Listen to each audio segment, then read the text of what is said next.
Bon, ça fait plusieurs vidéos que je vous bassine avec ces histoires de conditionnement, de comment bien faire les choses. Cette fois-ci, on va aborder une clé concrète, ça s'appelle la relation cerveau-muscle. Alors, en quoi ça consiste?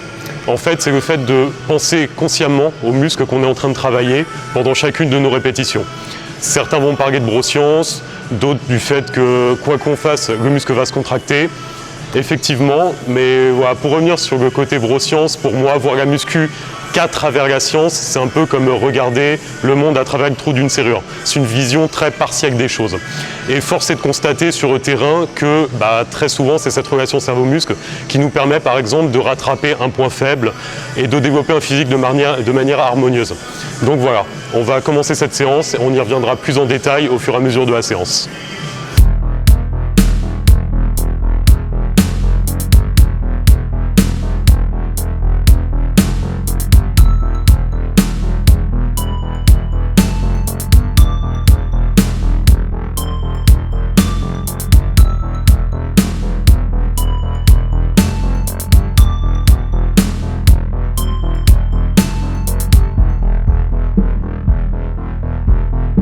Comment bien appliquer la relation cerveau-muscle? Alors tout d'abord, en gardant présent à l'esprit tous les points que j'ai pu évoquer dans les vidéos précédentes, à savoir le conditionnement et le fait de se concentrer sur notre façon de faire les choses.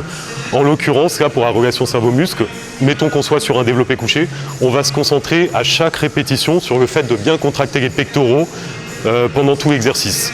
Donc là voilà, déjà qu'on va se placer, on va bien bloquer les épaules en arrière et à partir de là, à chaque poussée, on se focalise sur la contraction des pectoraux. On essaie de désactiver au maximum l'implication des muscles annexes. Et donc c'est une relation qu'on va travailler sur chaque exercice, sur chaque répétition et qu'on peut commencer à mettre en place dès l'échauffement. Par exemple, si pendant l'échauffement, voilà, on fait des élévations latérales, pareil, on commence déjà à activer cette relation en se concentrant sur le fait de vraiment lever les haltères à la force des épaules. Et donc c'est cet ensemble de choses qui va faire qu'on va développer cette relation cerveau-muscle au fur et à mesure des exercices et au fur et à mesure des séances.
Alors la relation cerveau-muscle, à quoi ça sert concrètement?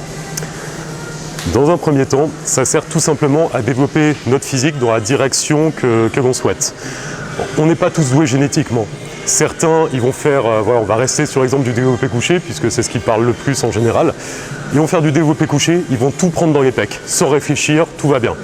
Mais ça ne concerne pas le commun des mortels en fait. C'est ce qu'on appelle un peu une élite génétique. Voilà, le gars, il vient à la salle, il réfléchit pas, il fait tout et n'importe quoi, il prendra de partout de manière homogène.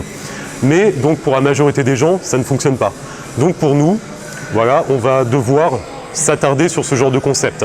Par exemple, voilà, pour me prendre comme exemple, moi sur le coucher, à l'époque où je poussais sans réfléchir, je prenais tout dans les épaules. Épaules, un petit peu dans les triceps. Je prenais rien du tout dans les pecs. Et ce qui a vraiment été le déclencheur de mon développement au niveau des pectoraux, c'est le fait de travailler sur cette connexion. Donc voilà, ça c'est le premier axe. C'est vraiment pour donc développer notre physique de manière harmonieuse et vraiment dans la direction que l'on veut. Et dans un second temps, à quoi ça sert? également à développer notre concentration. Voilà ce que j'ai évoqué depuis toutes les vidéos, depuis qu'on a commencé. C'est tout simplement une occasion de vraiment se concentrer sur ce que l'on fait. Voilà, tout simplement, ça sert à ça.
Alors on peut demander, est-ce que c'est si important que ça, cette relation cerveau-muscle? Est-ce que c'est pas un peu se prendre la tête pour rien?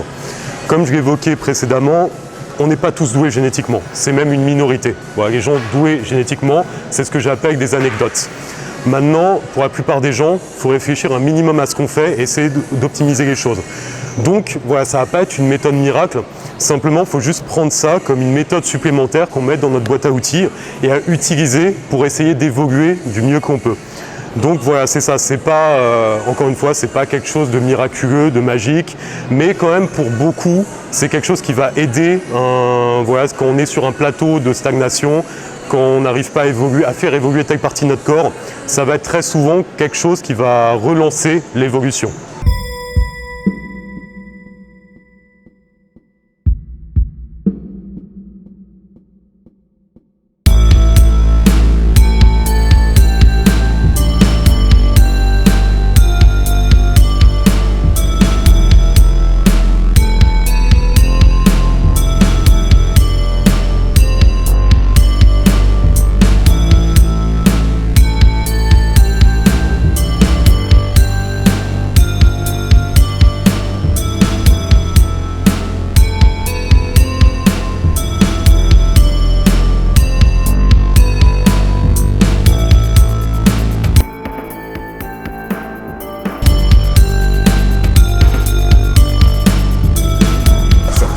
Doit-on travailler pour être sûr d'établir cette connexion? Alors tout d'abord, il faut différencier les charges qui sont lourdes pour le muscle de celles qui sont lourdes pour l'ego. Là, tout ce qu'on veut, c'est développer notre physique. Donc les histoires d'ego, on n'en a strictement rien à faire. Il faut vraiment prendre des charges adaptées par rapport à notre muscle et vraiment des charges qu'on va ressentir pendant toutes nos répétitions sur tous nos exercices. Notre corps, il n'en a strictement rien à faire de notre développement esthétique. Pour lui, on lui envoie juste l'ordre de déplacer une charge du point A au point B. À partir de là, il va utiliser tous les muscles nécessaires pour développer cette charge, pour déplacer cette charge. Donc à partir de là, c'est à nous de faire un effort conscient sur le muscle que l'on veut travailler pour développer notre physique de manière harmonieuse dans la direction que l'on souhaite.